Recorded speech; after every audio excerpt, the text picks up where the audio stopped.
What's up, guys? Welcome back to another episode of Katson's Corner, the show where we are talking about college football and the NFL draft from a Chargers perspective. We are back for another week. Last week, we talked about the center class. This week, we're going to talk about the whole class because we're going to do a mock draft. We're about a quarter of the week into the season for both the Chargers and for college football. So now's a good time to kind of get a gauge on what the class is kind of looking like, how the Chargers are looking as far as where the pick is going to be and everything in the first round. We kind of know what the needs are going to be for this team. We know center is going to be a big need, tight end is going to be a big need, all that sort of stuff. And so we're going to do a mock draft on the PFF simulator this week, 5 rounds. And we will do that as soon as you guys do all the YouTube stuff. Subscribe to the channel, hit the notification bell so that you guys know every time Tyler, Steven, Alex, and everyone else are posting a video. And we will get into it. Follow me on Twitter, do all the stuff. Let's get the stage up. Here is the PFF screen. We're going to go all 5 rounds. The Chargers are currently picking 12th in the 2025 NFL draft because of their 2-2 record heading into the bye week. So let's get started here. We're not going to do any trades in this one. Just going to be a little bit easier. We will see how the first 11 picks go. Ashton Genty has gone at pick 9, which is unfortunate for the Chargers. And so looking at 12 here, Luther Burden is still on the board. Obviously, another big yak threat at receiver. I think that he's sort of redundant with what the Chargers have a little bit. Ladd McConkey has done well from the slot. I think Burden is going to be a little bit more of a slot type guy in the NFL. He can win from wherever, but it's going to be a little bit more slot heavy. Scourton has done really well at Texas A&M. They've asked him to add a lot of weight. He's up to like 285. He's about 20 pounds heavier than he was last year when he was at Purdue. I would prefer him to get back down to that weight. Playing at 285 does give him a little bit of upside to potentially play 5 tech for the Chargers, kind of the same way that Tuli Pelotu does. Kelvin Banks, I think, is more of a guard at the NFL level. I'm not as high on him as some of the other media members are. Abdul Carter has been very good for Penn State. Kevin Winston Jr. unfortunately has a torn ACL. I'm not sure that he's going to come out this year, but he's a very good safety prospect that PFF has under Malachi Starks, but Malachi Starks went 3rd overall. So not an option here for the Chargers either. This is kind of an interesting way that the board has fallen here, with Travis Hunter going number 1 overall, Jalen Milroe number 2. I do sort of agree that he is rising up into that quarterback 1 spot. I do not agree necessarily with Cam Ward being QB2. I think that I would still prefer Shedeur Sanders over him at this point, although I know Ward has had a pretty good start to the season. I just still have some issues with the turnovers and stuff like that. And so if you're looking at the first 11 picks here, I do think that there's probably maximum going to be 2 quarterbacks. I don't necessarily think it's going to be these 2. I think it's probably going to be Milroe and Sanders if it gets to 2, but I think it's more likely that there's only going to be 1. You see also that 3 Michigan guys have already gone. Will Johnson is already gone. Mason Graham, Kenneth Grant, the 2 D tackles are both gone as well. That's really unfortunate for the Chargers, given that those are 3 players that Jim Harbaugh is intimately familiar with and are also at 2 positions of pretty good need for this team. So that's unfortunate. Genty going is unfortunate. Isaiah Bond going this high is unfortunate for the Chargers as well, as sort of a deep threat type guy, although I am a little bit lower on him. I think that he'll probably be closer to the end of the first round, maybe the second round here. But I think we're going to go, for now at least, with Benjamin Morrison, the corner from Notre Dame. Obviously, the Chargers have already hit the Notre Dame corner well this most recent season with Cam Hart. But Morrison came into this season as a very highly touted prospect. A lot of people thought that the CB, 2 battle between Johnson and Morrison was going to be much tighter than it has turned out to be so far this year. Travis Hunter has kind of locked down that CB1 spot. I do think that he's going to play corner primarily in the NFL, just from a snap share perspective, in terms of the fact that Hunter, it's much easier to play corner full-time and have a package on offense than it is to play wide receiver full-time and have a package on defense. Like, he could come in as a nickel defender, a dime defender or something, right? And that would be the package on defense. But it's much easier to just have him play corner, build 10, 12 plays for him to play on offense when he gets to the NFL. He's not going to play full-time both ways. It's just not physically sustainable. And so he's CB1, right? Like, that's with a bullet, We all know Travis Hunter is an incredible player. And CB2, a lot of people thought that was going to come down between Johnson and Morrison. Johnson has gotten banged up a little bit. He did miss last week's game against Minnesota. He looks like he's expected to be back against Washington this week, though. Morrison has gotten off to a little bit of a shakier start to the season. I think he's settling much more into that sort of CB3 role. I think that he was actually being challenged by a guy who's a little bit further down the board here at 28, Savon Ravel, but he has also torn his ACL. And so he is not expected to be kind of in that tier. We'll have to see, of course, as the draft gets going, kind of as we get deeper into the pre-draft process. Ravel maybe will be healthy enough to test in some capacity and probably like a limited capacity by the time that rolls around in the spring, given the timing of his ACL injury. It was in mid-September. So you go 9 months from September is about June.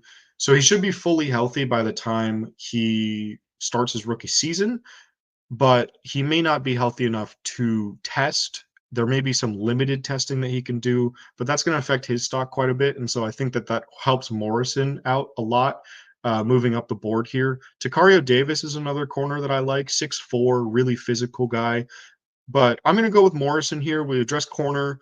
Asante Samuel Jr. and Christian Fulton are both free agents at the end of the season. Fulton has played really well. I would expect the Chargers to probably try to retain him. Samuel, not so much, has kind of been up and down. And so let's lock down the other side of the secondary, take Morrison here, and we'll see what round 2 brings us. Scourton goes at 13, Luther Burden, the Cowboys at 14. I really like that fit. Scroll down here. Let's see who else has gone. Garrett Nussmeier at 38, Ollie Gordon at 37, Harold Perkins, who we've talked about on the show earlier this season, Omarion Hampton, we've talked about earlier. Emory Jones is a tackle I really like. If he goes to the Chiefs, I will be upset, because the Chiefs continue to get away with this and it's ridiculous. I want it to stop. Okay, round 2. So you see here the PFF thinks that the needs are tight end and D-line for the Chargers. I think that we would all agree with that to some extent. Poona Ford has played well on the interior, but he is on a 1-year deal. It's getting a little bit up there in terms of age. Probably want someone on the interior that can kind of add to that presence. Morgan Fox has kind of gotten off to a slow start to the season. Otito Ogbonia, Justin Boygby, Scott Matlock have not necessarily made a huge impact. A couple of defensive interior prospects we have here. Dante Corleone, who is back healthy now, was dealing with some blood clot issues in the spring and summer. Back healthy, back on the field for Cincinnati, so you love to see that. TJ Sanders, I honestly don't know a lot about at South Carolina. He's someone that I'll have to go back and get back to and let you guys know about. But one name sticks out here scrolling through, and that is Tyler Booker, the guard from Alabama. The Chargers do not necessarily need a guard. I think that we all agree that center is the bigger problem here. But I'm going to tell you right now that I think that Tyler Booker is a first-round player. I think that he's maybe the only first-round interior offensive lineman in this draft, unless you count guys like Banks and Will Campbell, perhaps, that might move inside. I know Dane Brugler on the Athletic Football Show today, as I'm recording this, said that Will Campbell, who you see goes at 10 here to the Giants, Kelvin Banks Jr., who goes at 15, as well as Arante Ursary, the tackle from Minnesota, who goes at 22 here to the Broncos, that the NFL really views those guys maybe as guards. They haven't really been impressed with the way that they've played at tackle this season. And so maybe if you count those guys at guard, then there's not an interior, Booker isn't the only interior offensive lineman that is first-round caliber, but he is the only true interior offensive lineman, I guess, that is first-round caliber, in my view, at least right now. Booker is, I believe, the left guard for Alabama this season. We can check that here, actually. Left guard mostly he's played this season. And I think that he's a first-round player. Alabama has gotten off to a really strong start to the season. They've played really well. Obviously had that thrilling game against Georgia this past week. For the Chargers, I think if you take Booker, you're going to put him in at left guard. Zion Johnson has not really developed the way that the Chargers thought he might. There's a potential there where you can say Zion Johnson is a potential option for us at center going into 2025. I know that that's been a big point of discourse amongst Chargers fans. Obviously, Johnson did some of that in the lead up to his draft in 2021.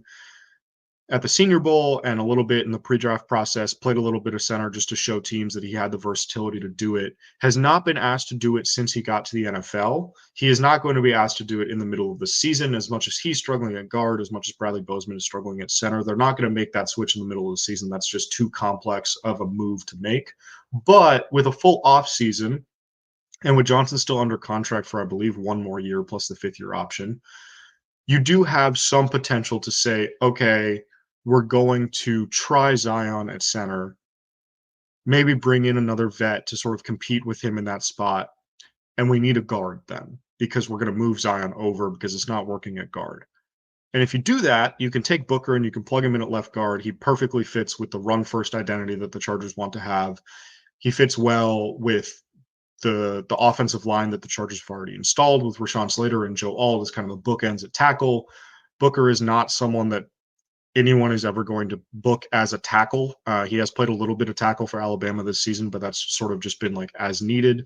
He's not going to be a tackle in the NFL. He's going to be a guard. I don't think that he really has center versatility either, but he is a really, really good guard, and I think that he's a first-round caliber player. And so if he's available here at 44, if the Chargers are indeed going to be picking here, I think that he makes a lot of sense for them as the second-round pick here. So we'll see what the simulator does. Corleone goes the pick afterwards to the Saints there at 45. Let's look at what else. Jonas Avenea is another guy I considered, another guy who I think will probably move inside to guard. Excuse me. Good pickup for the Bears there at 47. Sebastian Castro is sort of a do-it-all guy on the back end of the defense. Someone that I think fits with the Jesse Minter scheme very well. Lander Barton is someone we've talked about on the show. Xavier Watts, another potential option at center, or sorry, at safety. I was looking at Parker Brailsford, who is the center at Alabama, who we talked about last week as part of our show talking about the center class. He goes at 56 to the Lions. I think that he would be a really good replacement for Frank Ragnow there if Ragnow retires at the end of this season, which it kind of sounds like maybe he will. Scrolling through here, Kyle Monangai goes to the Eagles. I know Alex Insdorf will be thrilled about that one. That would be sort of the perfect pick for him. Barrett Carter goes at 70. He's played pretty well. Jonah Monheim goes at 73 here, a couple picks before the Chargers come back up, so that's a bummer. Let's look at the interior offensive line guys that we have available still. Doesn't look like a ton of centers available, but also it looks like we will have to get on Trevor Sikkema, who runs this board a little bit, about the not having a lot of the guys that I talked about in the show last week on the board at center. What's going on, Trevor? So we will ignore that for right now. We'll pretend that Tyler Booker is being drafted to play left guard. Zion is potentially moving over to play center. They're probably going to sign a vet in that scenario. And so let's just ignore center for the rest of this exercise. This is a centerless mock draft because we already talked about the whole center class last week. If you just want to talk about centers, go watch the episode last week and then come back and watch this episode. I promise they're both good. So let's look at what's on the board here. Xavier Nwankpa is a interesting prospect at safety. I think he's more of a true safety than Castro is. Castro has a little bit more experience sort of in the nickel as a box safety, as a deep safety, kind of more of a chess piece there defensively, which I think is sort of why you see him further up the board here on the PFF simulator. Kyron Lacey has had a really good season for LSU at receiver. I really like the things that he's done working with Garrett Nussmeier, who I saw went, I think, at the end of the first or maybe early second round in the simulation. Tight end Oronde Gadsden II at Syracuse is a player I really like. Was injured last season. I need to go back and watch how he's been this season. He's someone that really caught my eye during the 2022 college football season. Obviously, new quarterback, new coach, new system, all installed since then at Syracuse. So need to see how he's been playing, but someone to keep on the radar for sure. J. Michael Sturdivant is someone who I think will go underrated for a lot of the draft process because he plays at UCLA, which is a very bad football team this year. But he's someone I really like. Tommy Hill is a corner that we've talked about on the show before. Really super productive around the ball. Obviously, we've already taken Benjamin Morrison in this scenario, and so don't need another corner necessarily. Tate Ratledge, sort of the same deal. We've already taken Tyler Booker, so we've already addressed the interior of the offensive line, but Ratledge is another player we've talked about already. Caleb Johnson has played really well this season for Iowa. He's really developed a lot as their running back this season. But I'm looking at one name here in particular, and it's not Tyler Warren, who's the tight end from Penn State. You guys know that the Chargers went on a million visits to Penn State last year, and so maybe you expect them to have their eyes on someone from that class because they didn't take any Penn State players last year.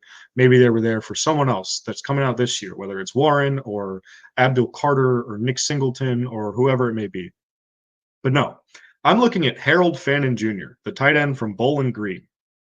This is probably not a name that a lot of casual college football fans know necessarily. He is someone that popped up onto my radar this summer, thanks to my buddy Corey Kinnan, who does work over at Brownswire, does a lot of draft stuff. He is fantastic at that. Super great evaluator of talent at fake Corey Kinnan on Twitter. If you guys don't follow him already, he is awesome. But he was the one that introduced me to Fannin. He's introduced me to a couple of other tight end prospects a little bit further down the board as well. This tight end class honestly looks pretty good. I would say that it does not look as deep as the tight end class 2 years ago did, when we were talking about Tucker Kraft and Luke Musgrave and Sam Laporta and all of those guys, and it was very obvious that the Chargers needed a tight end. And we were like, okay, just take any of those guys. It doesn't look as strong as that class, I would say, off the rip, right? There's not a first round caliber prospect. There's not like a Michael Mayer type guy in this class yet, at least. But I think that Luke Lachey from Iowa has played really well this season coming back from injury. Fannin has played really well. Warren has played really well. There's a lot of really good tight ends in this class that are going to be really solid NFL players. And I think that that starts with Fannin really high up the board. I would probably have him as like my third tight end off the board right now. And so again, I think that a big board rank of 87, potentially picking him up at pick 76 is pretty low for him. I would expect him to honestly rise up a little bit further than that this season. Obviously, last year we talked about guys like Tip Ryman, and we were getting him in like the sixth round of PFF mock drafts every time that we did one on the show here. And we were sort of talking about him as like, man, this would be such a good option, like late day 3. And then he ends up going in the bottom of the second round in last year's draft. And so guys like that will move sort of up and down the board just because of their testing and all of that. Obviously, Ryman tested very well. I would expect Fannin to test reasonably well. I'm surprised that he stayed at Bowling Green this season, but Bowling Green has kind of developed as a football program this year. They're doing a lot of good things in the MAC this season. If you guys haven't caught a Bowling Green game this season, I would recommend checking one out just to see Fannin play. He was super productive against Texas A&M. Bowling Green had another power conference game this season. I can't remember who that was, against Penn State. Penn State and Texas A&M back-to-back weeks. Fannin showed out in those two games. He is a fantastic player. I think that getting him in the third round and addressing the tight end need that way would be fantastic. I think that being able to address it in the third round rather than having to jump up for a second round player or even like a first rounder and go get Colston Loveland, right? Like that was someone that we were maybe considering at 12 who ends up going at, where did he go? 19 to the Eagles here. Like Loveland is going to be the guy that gets mentioned over and over and over again for the Chargers because of the Michigan connection and the positional need. And like all of Michigan's good prospects this year are at positions of need for the Chargers. It's sort of set up perfectly for Jim Harbaugh to get his guy this year, whether that's Johnson or Graham or Kenneth Grant or Colston Loveland, like any of them would immediately be starters on this team because of where the needs are on the roster. But if you don't want to spend the 12th overall pick, which is what the Chargers have right now, on a guy like Colston Loveland, which I think is fair. I think that there are questions about how good Loveland is going to be as a blocker in the NFL. Obviously, he's a tremendous weapon as a receiver. The offense is going to run through the tight end as it does at Michigan. That's what the Chargers want to do. They're trying to get a lot of that movement going with Will Dissly and Hayden Hurst. You see a lot of those like tight end middle screens in the offense, and it's not producing quite to the same level because Dissly and Hurst are not the same caliber of player that Colston Loveland could potentially be. But if you don't want to spend a premium asset like that on a player like Loveland, I think if you wait until the third round, if Fannin is still here, you're getting probably better value at that point, honestly. I really, really, really am high on him if you can't tell. And so I think we're going to do that. So we've gone corner, we've gone guard, and we've gone tight end to start the first 3 rounds. We'll see what round 4 brings. It's all quarterbacks. That's awesome. Drew Aller, I think, is going to go back to school. Jackson Dart, is Matt Corral again. It's the same Mississippi offense it's always been. Jalen Daniels and Riley Leonard have really struggled this season. I would be a little bit shocked if they were drafted this high in the fourth round. Jaden Ott goes here in the fourth round. Mitchell Evans as well, tight end from Notre Dame, who's coming off an ACL tear. He's played fairly well. He was playing great before he tore his ACL last year. He's played fairly well, I think, this season. Have to go back and watch him a little bit more closely. Riley Mills is another one for Notre Dame that I think could be a Chargers target.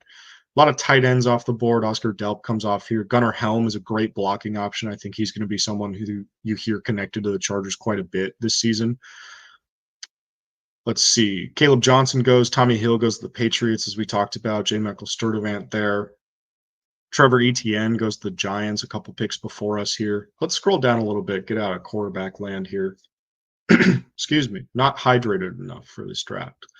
We've got some wide receiver options here. Ty Felton has kind of broken out for Maryland this season, has almost matched his 2023 receiving totals in 5 games for Maryland so far this season. He's someone that's popped up on the Senior Bowl radar. I know Jim Nagy has been tweeting about him quite a bit. It seems like he's probably going to be someone that gets invited to Mobile if he does decide to come out for the draft. Deion Burks has been hurt a little bit for Oklahoma. Everyone on Oklahoma has been hurt a little bit, and so it's been kind of hard to evaluate a lot of those guys. Rod Moore has also been out for the entire season for Michigan. If he was healthy, I would think that he would be a pretty good option for the Chargers, but I need to see him play in 2024 first. I think that he might end up going back to school to get a full season of tape down in 2025, so we'll have to see there. Devin Neal is a running back I like for Kansas. Taj Brooks is here, running back from Texas Tech that I like quite a bit. Dante Trader, safety I like. Luke Lachey, again, like we talked about earlier. Hunter Wohler is an interesting safety prospect out at Wisconsin. Let's see. Holland Pierce has been graded really well at left tackle for Rutgers. Obviously not a Chargers need, but just someone to kind of point out as just like has really stood out. Damian Martinez has struggled a little bit for Miami. It's been sort of interesting. We talked about that a little bit in the episode last week when we talked about Miami's center, Zach Carpenter. But they've gotten off to a little bit of a slow start running the ball there. And so I'm going to scroll back up here. We're going to make a pick that I know some people in the Discord will really like, and that's Taj Brooks from Texas Tech. He's been banged up a little bit this season. But again, we haven't addressed running back yet.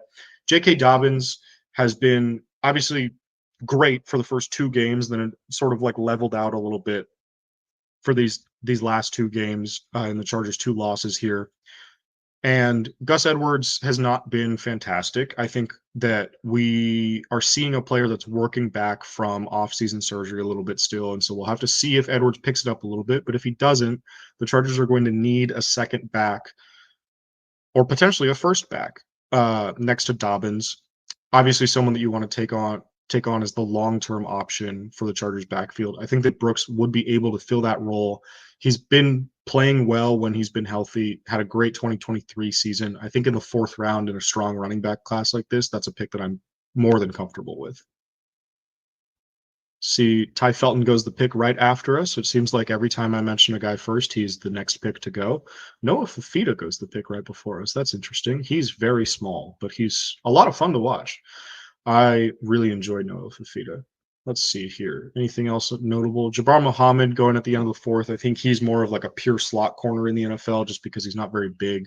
Someone that maybe you could consider for the Chargers, depending on the way that Jasir Taylor plays for the rest of the season. Tariq still kind of got a little bit of run this week with Taylor out. And so maybe they are, happy with the way that Still has been playing by the end of the year. We'll have to see. Jayshawn Barham is a linebacker that's played pretty well for Michigan this year. Jonah Coleman goes at 144 to the Bears. That is my sleeper in this running back class. Obviously, some of you guys may know that I cover the Washington Huskies as part of my many, many jobs in this space. I love Coleman. He has been fantastic for the Huskies this season. I think that he is tremendously underrated in this draft class. I'm really glad to see that he is in the top 150 here because that is not what you see in a lot of places. Again, a lot of quarterbacks here. Graham Mertz, Dylan Gabriel, Cade Klubnik is down here. We've already addressed guard, but if we hadn't, I would like Clay Webb. There are some people that think that Webb could play center in the NFL, and so he's someone a little bit further down the board to potentially consider. But again, centerless mock draft. If you want to talk about centers, go to last week's episode. Kalel Mullings is here. He's been the better Michigan running back this season. Bryson Nesbitt is another tight end in this strong class that I think is pretty good. Let's see. There's Nick Singleton. This is where we start to get into some hard names to crack. Bear Alexander is not going to be in this draft class. He is redshirting and transferring unless he changes his mind. But he is a D tackle that the Chargers could potentially look at. This is interesting. Let's see. Moose Muhammad is a good receiver for A&M. I think he's probably a name that a lot of people know. Tony Grimes is a former 5-star recruit out at UNLV. Rocket Sanders has played really well through the first few weeks of the season for South Carolina. I wouldn't be surprised to see him go a little bit higher than this. Let's see. I'm not loving this board, honestly.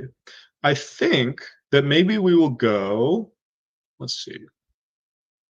I think I want to go edge. Let's go edge. There was one guy I saw. Yeah. We're going to go with Antoine Powell Ryland here from Virginia Tech. He is, again, a little bit of an underrated guy. I think that he is a little bit 252, so he's like a little bit small, weirdly enough, for the edge. He's definitely going to be someone that only can play on the exterior, but he has been effective for Virginia Tech this season. He's someone that I've had my eye on for a year or two now as Virginia Tech's most effective pass rusher. I think that he was on a few boards last year. I think a couple people were maybe surprised that he didn't come out last year. Virginia Tech has gotten off to sort of a weird start to the season. They've been a little bit up and down. I think disappointing relative to expectation based on what we thought Virginia Tech might be as like an ACC contender coming into the year.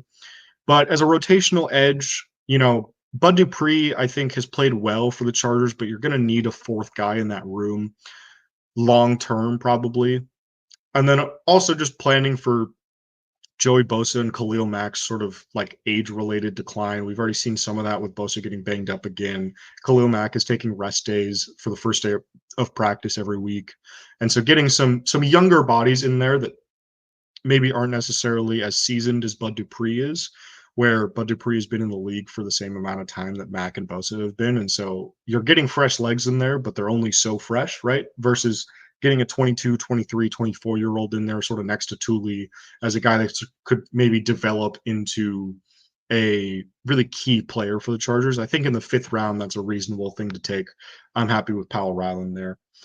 And that will close out the draft. We'll let it go here, see how our grades do.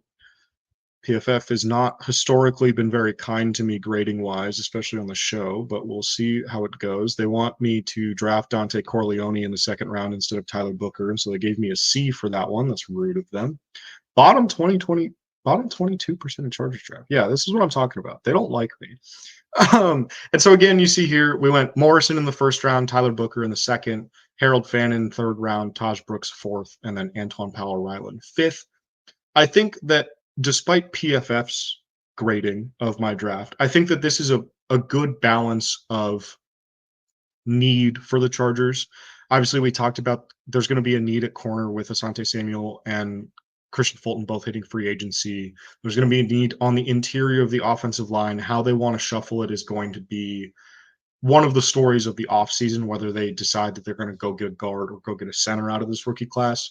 Tight end, again, I think is a deep class. I think you can sub your favorite player into that 3rd round slot, other than Loveland, of course, who's going to be higher than that. And you could be happy with that pick. Brooks in a stacked running back class in the 4th round. Maybe you want to get a running back a little bit sooner than that, but didn't really like the way that the board broke for a lot of those guys. Ashton Genty, of course, went before us. I know that he was the pick on Stock Exchange this week for the Chargers, and so I know that he's sort of a name that's been a little bit more salient for Chargers fans this week. And then Powell Ryland in the 5th, just to add some depth on the edge.